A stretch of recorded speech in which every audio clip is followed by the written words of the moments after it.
All right, welcome back, ladies and gentlemen. It's your boy Razor from RazorTube coming at you with another Rust Beta best starter base, and it's a 1x2. And I'm going to show you how to construct this 1x2. And you guessed it, I'm here with our boy Jay Monkey. Say hello. Hello!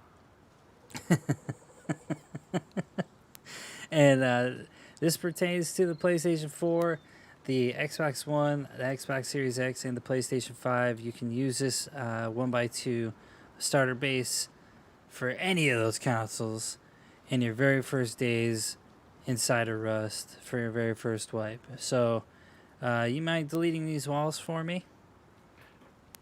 I can. Yes? Never mind. I'll get it. I'll get it. Fine. It's fine. It's fine. I got it. Jeez.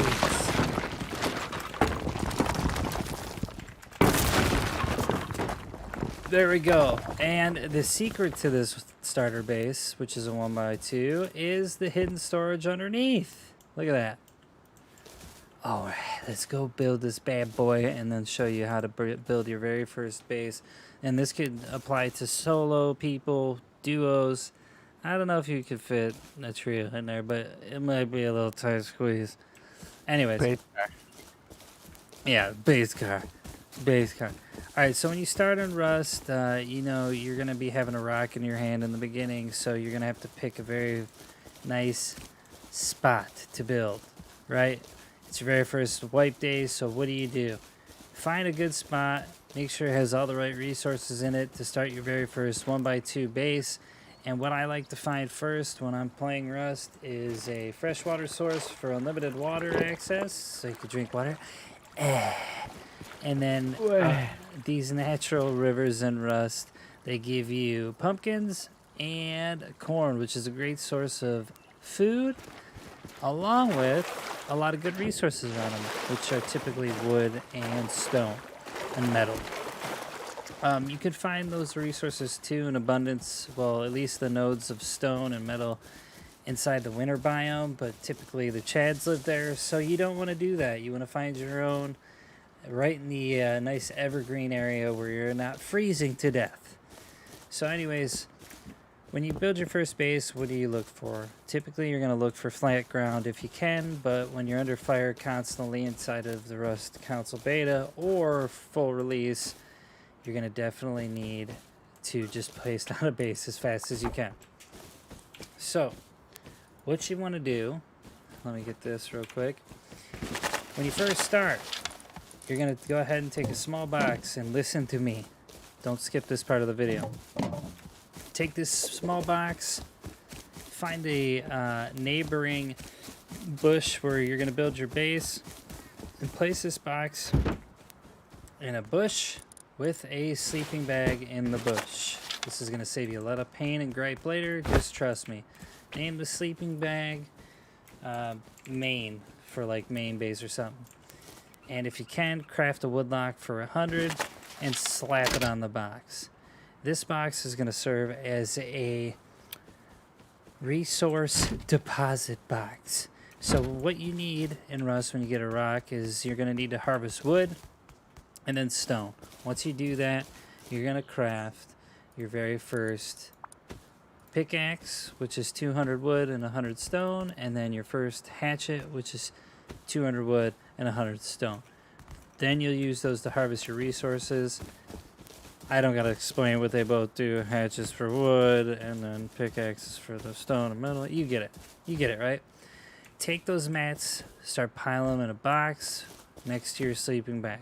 The sleeping bag costs 30 cloth to craft in the beginning. Grab that while you're running from the beach, running for your life with a rock in your hand, and plop it down in a bush next to your first base location. Anyways, so let's get to it. So in order to build the base, what you're going to be doing in the beginning, and before I start building it, there are 4 types of materials you can build a base out of. Stone, well, wood, stone, metal, and armor. Armor being the best, wood being the crappiest. So, actually, the crappiest is twig. people can come up to it and just go, oh, look at that crab shack, and shoot out your twig. Anyways, needless to say, that's why we can't have nice things. Anyways, so you got a bunch of wood. What you need to do first before you start throwing down foundations is craft a hammer, which is 100 wood, and then go under construction, go to your building plan, craft that for 20 wood. Okay?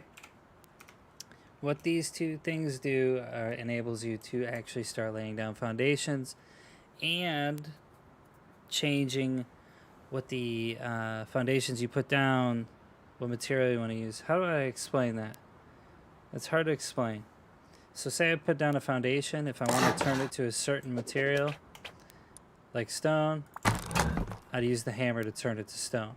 You can only turn building structures into a certain material with the mats of that material inside your inventory, and then going up to it with the hammer, with the action button, holding it down, and choosing on the radial wheel what you want to turn it into.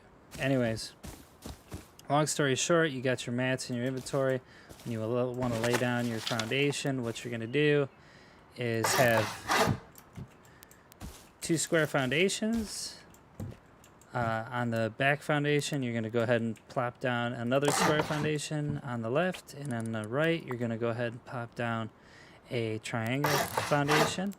At the tip of the foundations here, you're going to go ahead and place down 2 triangle foundations like so, and then you're going to turn this all to stone. Once you turn this all to stone, what I need you to do now is put up half walls, and I'll show you how to configure that right now. On the inside of these foundations, on the very first 2 square foundations you put down, you're going to go ahead and outline it with half walls. Anyways, and also on the front here, you'll have 2 triangle foundations. If you look right here, that's going to serve as your airlock. On the very first triangle, you need to go ahead and place the half walls as well, outlining the very first one. After you do this, go ahead and turn these all to stone. And remember, you're fighting for your life at this point. So this is a base that you build in little bite-sized chunks. So don't try to rush it and build it right away. Now, what you do once you have the outline down, you're going to take square floors, and lay it on top, like so, over the first 2 square foundations you put down. Turn these into stone, and now out of your box, I want you to take 1,000 wood and craft your very first TC and put it back in the box. Once you do that, and it's stored in the box in a safe spot, I'll tell you what the TC does in a minute. You're going to go ahead and frame the floors you put down with walls. Okay, so you're going to go ahead and put your walls down, and then your first single door in the front. If I can get it to snap, I don't know why it's not snapping. There we go. Ooh, come on, get up there. And then one more single door here, and harden it all stone. Now this is the important part when you're building a base. Make sure your soft side of the wall is facing inward and the hard side's facing out. Then put a ceiling over your head, 2 square ceilings. Boom, just like so. And you have a frame of a base. And don't forget the triangle ceiling and the first airlock that you have. And definitely make sure that you harden them stone. Anyway, so I was talking about hard side and soft side of a wall. Jade has built me a nice structure here to show you each side of a wall and each type of material. So your first one, you have a soft metal wall and a hard metal wall.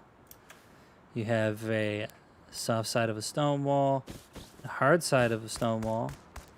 Then you have the soft side of a armored wall and a hard side of an armored wall. And then for the top, you have the soft side of a wood wall and a hard side of a wood wall. Now, why is it important, you ask, to know this? Is because if you have soft sides of your wall like this facing outward, inherently the wall will take more damage when people start blowing it up, shooting it, or hacking at it or picking at it.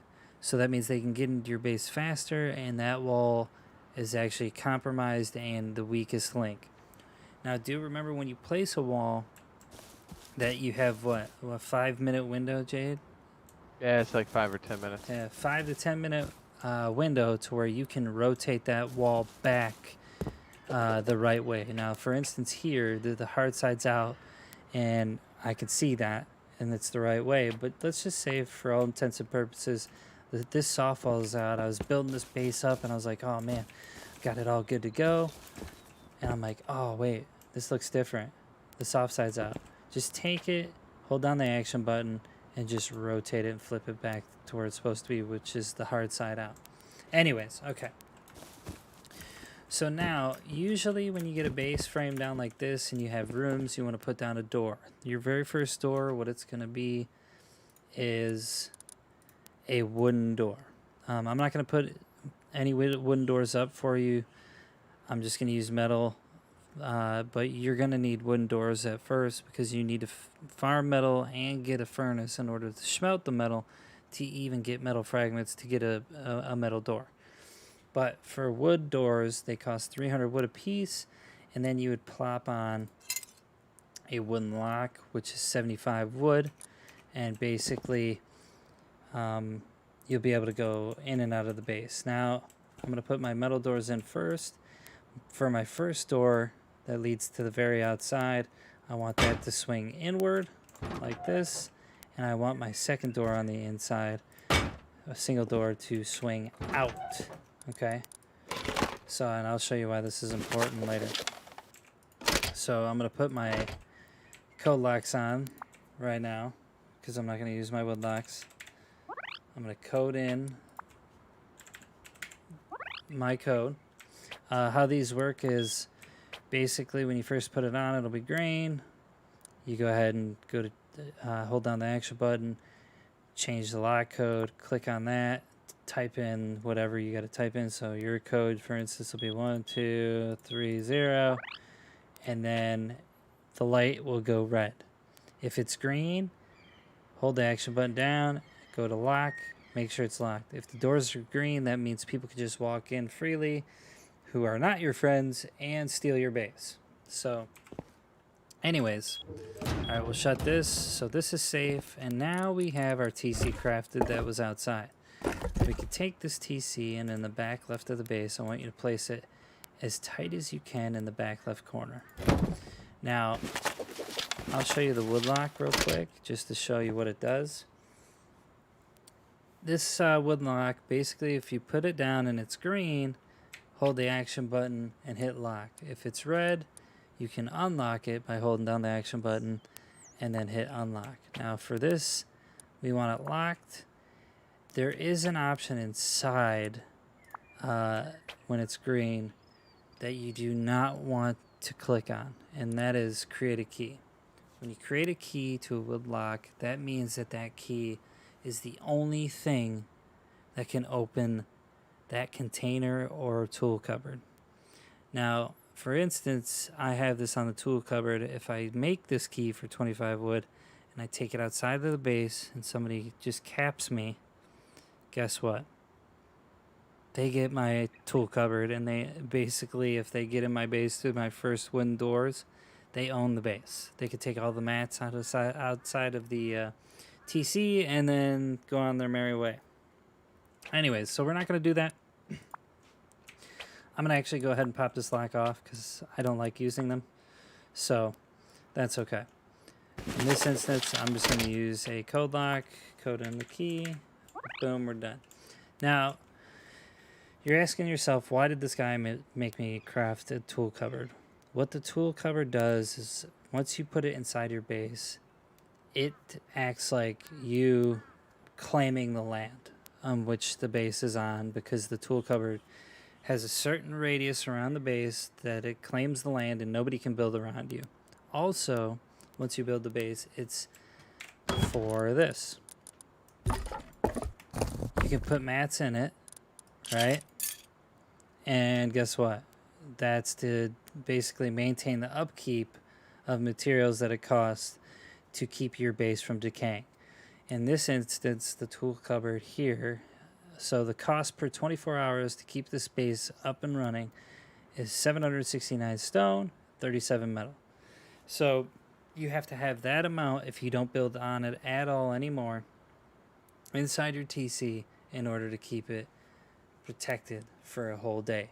And it'll tell you the time here below the resources that you need. So for this instance, it says 1 day, 7 hours, 13 minutes, 14 seconds until it starts decaying. And typically, if you don't have any resources inside your tool cupboard, I believe it's 48 hours before your base will fully decay once all of the materials are out of the tool cupboard. Anyways, long story short, there you go. Once you got the TC down, go ahead and place your first double door frame here. Make it stone. There you go. Now, here's the important part. You place the TC down. You got your first double door frame here. I want you to go back outside. And where I told you to put the triangle on the right side, I want you to put a full wall right on the edge here. Let me see if I can get it. Boop. Once you do that, I want you to take a triangle ceiling, put it above it, and then I want you to go back into your base, safely, of course. And then go ahead and place another ceiling triangle against the wall. So what that structure outside enables you to do is build an actually man-made shelf. So go ahead and turn this stone. You're good to go. Go outside, destroy this wooden wall and ceiling so nobody can climb your base and get to the top in the beginning, and then go back in and continue construction on your base. Now, what do we do from here? Well, we built a double door frame and now we have to put it in. But first, before I put that double door frame, I want to actually put all my loot storage in. So, where am I going to put my first loot boxes? And I'll show you right now. Put a large storage box against the wall of the opposite side of the TC. Go ahead and then put a small storage box next to it. And then take a large storage box vertically, put it in the back right corner, like so. And then you want to, in front of the TC, horizontally, put another large box, large storage box against the front of the TC. Now you can fit 2 more small storage boxes at the bottom. Put them horizontally like this and separate them. And I'll show you why we separate them in just a little bit. Now you should be able to put your very first metal or sheet metal double door in. Close it off, and there's your storage room, just like this. Now, once we have the loot room built, you're gonna need some furnaces. Now, do remember, for all intents and purposes, I'm using sheet metal doors, but usually you would use wood doors. In this instance, we'd use a double wood door to guard the TC in the very first loot room. And what that costs is 350 wood, and you throw a wood lock on there and you'd be good to go. But, all right, I'm getting ahead of myself. So say we need now to get these sheet metal doors, we need smelted down metal that turns into metal fragments. How do we get that? Well, you need furnaces. Furnaces is the only thing that you can use to smelt down metal ore into metal fragments. So your first furnaces will go in the front like so. So I can place one right below the first door of the airlock. Shut this door. And I could place the second one right, there we go. Wait. Right here.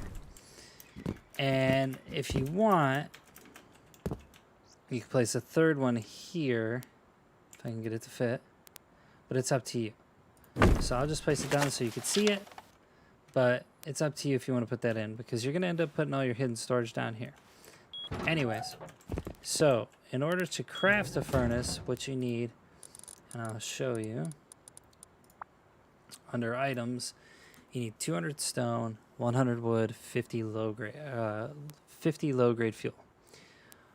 The hardest material to get out of this is the low grade fuel. You can get it by harvesting dead animals or people, by getting animal fat and combining it with cloth to make low grade fuel, or you can go to monuments or junk piles around the map, and there's red barrels that have a oil container logo on it that's black on a red barrel, and it has like a little drip of I don't know, oil coming out of the container. You'll see it. Once you see it, you bust that open, take the low grade, add it all up, and craft your very first furnace. Anyways,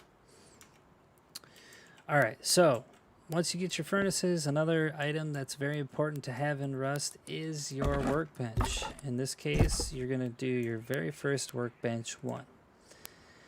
Once you're able to craft that, you put it, when you walk in the door of your base, you put it on the very left hand side, and what it costs to craft this item is 500 wood, 100 metal fragments, 50 scrap. You find scrap, which is the in-game currency of Rust, in junk piles or by recycling components or items inside the recycler at the outpost or various monuments around the map. I would do it at the outpost if I were you, if you're close to it, but you're going to have to take your chances if you recycle items at monuments, because there's always a high influx of people trying to use recyclers all over the map, and they will get you if you don't have your guard up. Anyways, all right, so boxes inside here that we had separate on the floor. We're going to go ahead and put our campfire here. This is going to be used for cooking food and whatnot. If you end up finding a fridge on the map in a junk pile, or you learned the blueprint, you could put it right here next to the workbench. That's where you can take the food after you cook it and store it in here. And then another important feature to this base we will add, but you won't be able to get right off the rip in the beginning, is lockers. Now let me explain these lockers as well. Basically what the lockers do is they're kind of like a grab and go kit storage box. So put that on the right side as close as you can to the door. Whoop, whoop, oh, oh, oh. Here we go, here we go. Just like so. And what this does is, if I have a suit in here and a weapon, some ammo, if you notice my character is completely unarmed and I don't have any armor on, if I go up to this locker, I hit swap, and all my items end up in here. So, oh, actually, let me get these all back. Whoopsie. Whoopsie. Anyways, now where can you get this locker? At the bandit camp. Basically, you go there and buy it for 75 scrap, bring it back, throw down your research table outside, learn it, and then you'll be able to craft it whenever you want. You do need a workbench 1, which we do have here, or if you have another workbench like a workbench 2 in here, you can use that as well to craft items. Now you have to have this in the perimeter or in the proxy of your player in order to craft said items, but I wanted to show you this as well. With our workbench 1, in this base you can fit 2 types of workbenches, a number 1 and a number 2. In this case, I'll show you. Destroy our 1, install our 2, like so, and place another small storage box underneath, and you can start to see this base kind of unravel as we go, and see how much storage you have on top of utility that it has to offer for the solo player or the duo player. Now, One thing that we're lacking in this base right now is sleeping bags. Say it's you and a friend playing. Where you place them is the first one you could place horizontally in front of the door here, like so, and the second one down the middle for yourself. Boop. Now you have a base you could spawn into with tons of loot storage, with a lot of utility, with good workbench, and with food storage, kind of grab and go kits, which you should always throw a lock on, mind you. And then one important feature that I'm leaving out that I'm going to show you now. With lanterns or tunicam lanterns, I like to use them for light in my base or storing my low-grade fuel in them. Why do I store my fuel in it? Is because when people raid a base, typically they go through all the containers first. And, you know, if they don't blow you up and they just blow the doors up and they don't, you know, blow the containers up, if you want to save the low-grade fuel and you don't want them to find it, most of the time they don't look in the lanterns. And you use that low-grade fuel to make furnaces, correct? So you're doing yourself a favor by having like that stored there. It's just a little tip. Anyways, so now we're going to move on to the hidden storage. And why is this important?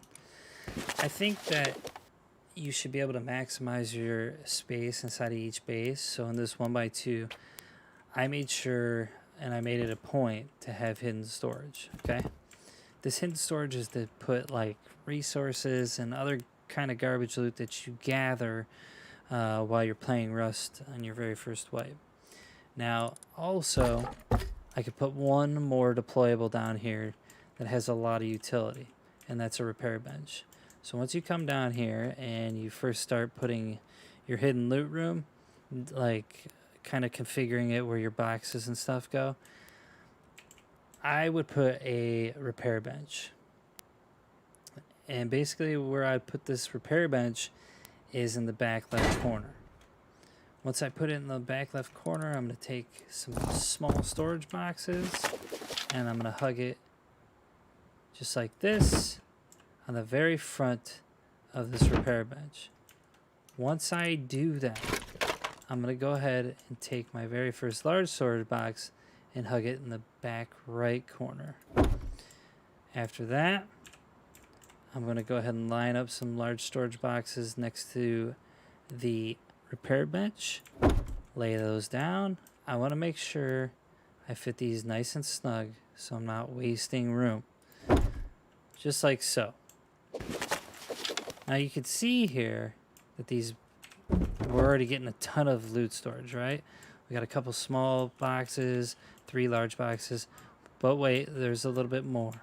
We could put 3 more small boxes right on the right.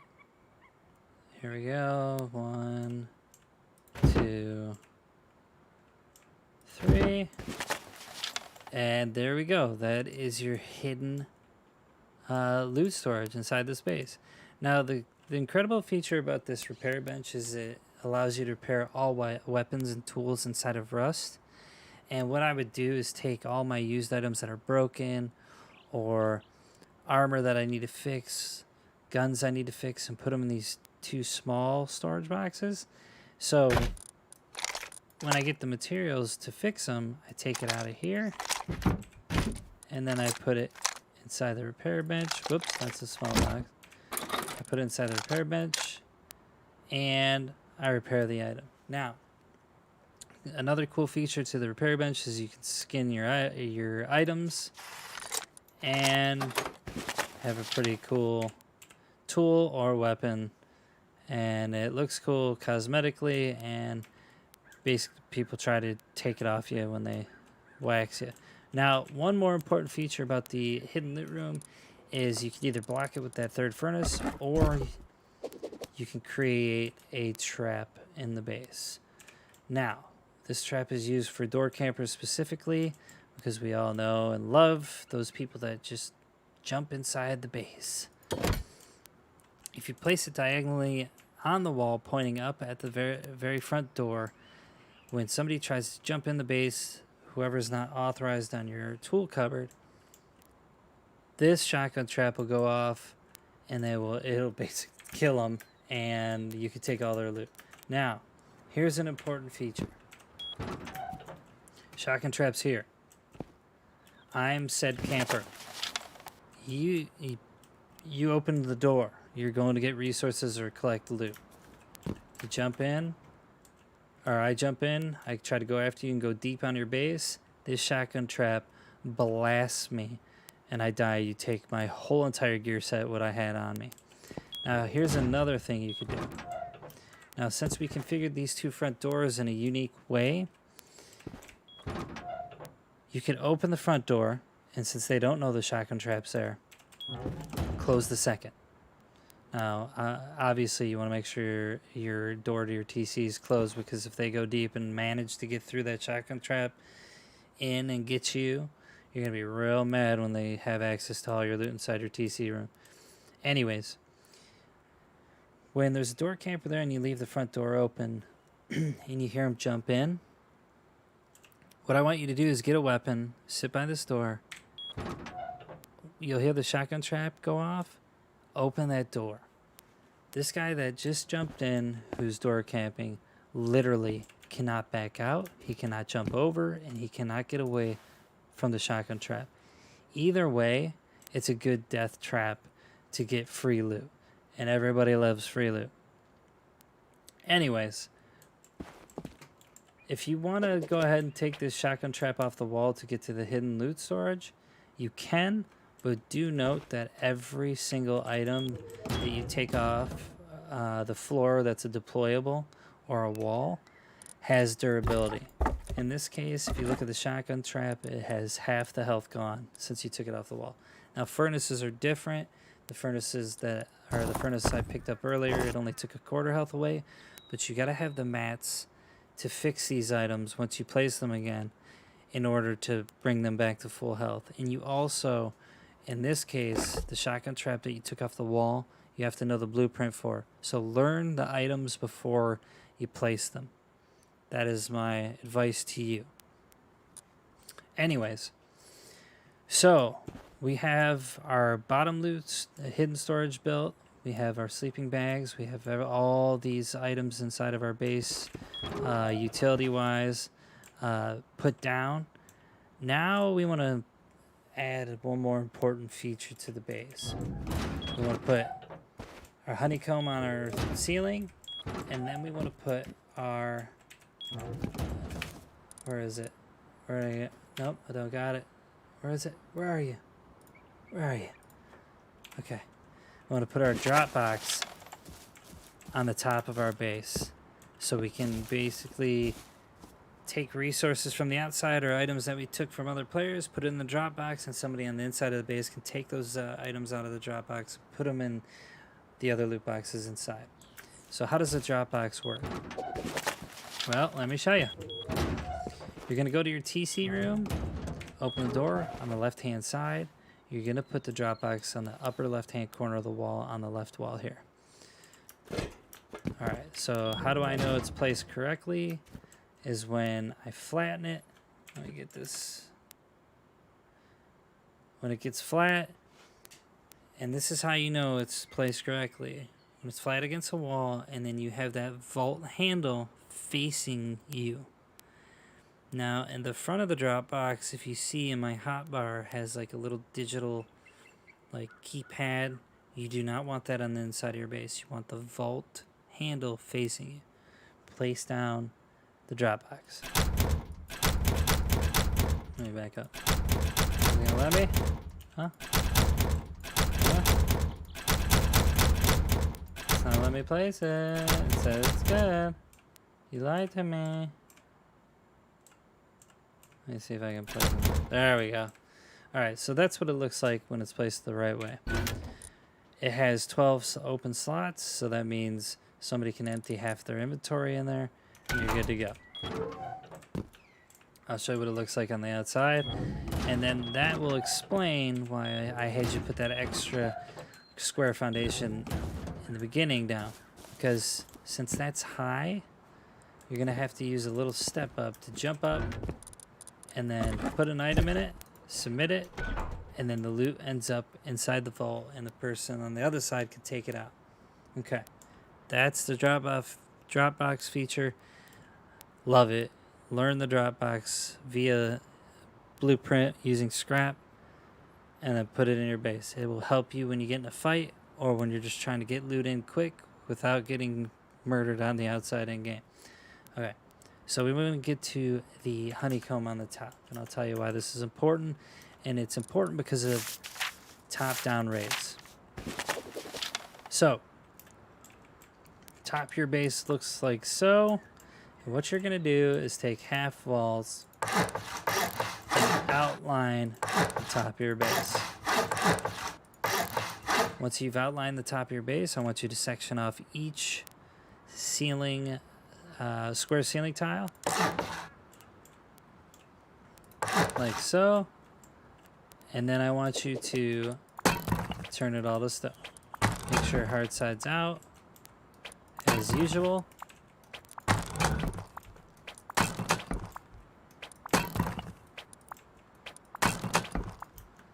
And then harden the sections. After that, you're going to go ahead and take 2 square ceilings, put them down, and then 1 triangle ceiling to finish the airlock. Now, nobody can do a top-down raid on you because typically people want to always do a top-down raid when they know that they got to use explosives through multiple doors, when they could just waste them on 1 ceiling and then get into your loot room and raid your base. Okay, so one more important building portion of this video, and then I'll leave you guys to the beta or the full release, whatever you're playing. There's one more triangle on the outside, okay? What I like to do for this is use it for another additional airlock. How do I do this? I'll take 2 single door frames, like so. 2 half walls, so 1 on each, 1 on top of each single doorway, like that. And then you need 1 triangle ceiling at the top. Again, go ahead and turn this into stone. Make sure it's hard side out, because somebody will raid you. Man, there we go. And then this is why this airlock is important to me. When you have 2 exits, you're opening up the option of being able to counter raid, or if somebody's trying to just door camp you solo, going out another door to surprise them. So what I like to do for this airlock is make both doors go inside or open to the inside. Lock them, obviously. That way, when I'm coming out of my base, if somebody's at this door and I know they're door camping it, I can come out and counter them. Or, you know, just the element of surprise is what opens up more gains for loot, right? And to have an additional airlock to get in your base isn't a bad thing, because not only do raiders gotta blow one of these doors up, but then they gotta blow up another door, then they run into a shotgun trap, then they gotta blow up another door in order to get into your base or into your like workbench area, and then they have to blow up 1 more door to get into your important loot room. Now they might bypass the actual hidden loot room, right? Because they won't see it because you got a furnace here or a shotgun trap. But you never know. Also, this additional airlock acts like a door stopper, you know? So when people are in there, you can shoot down on them. But when they try to jump up into here, they can't. So if somebody walks in this airlock, you can shut them in and trap them. If they jump in here with you, the shotgun trap's going to take them out. Or they're going to be trapped, you know, 2 doors deep in your base. And what can they do, right? So This right here is, I think, one of the best starter bases you could have. That's a 1x2 for the Rust console beta for the PlayStation 4, PlayStation 5, Xbox One, and Xbox Series X. And you can use it during full release. I appreciate all you guys watching this video. If this is important to you guys and you like what you see content-wise, definitely drop a sub, drop a like, hit the notification bell, and you'll be able to get the most up-to-date information about the Rust console beta and full release. You will also get access to my content for building and Rust guides to help you in the future for playing Rust. And I'll show you. I also have a playlist, which is right here. And it has a variety of guides for you guys to start Rust on your very first wipe day. It's got different types of builds in here. It gives you the basics about Rust in the beta and for full release, and it covers a lot of the monuments that you'll be running into inside of Rust. Thanks for watching, and I will see you in the next video. Bye. I'm out of here.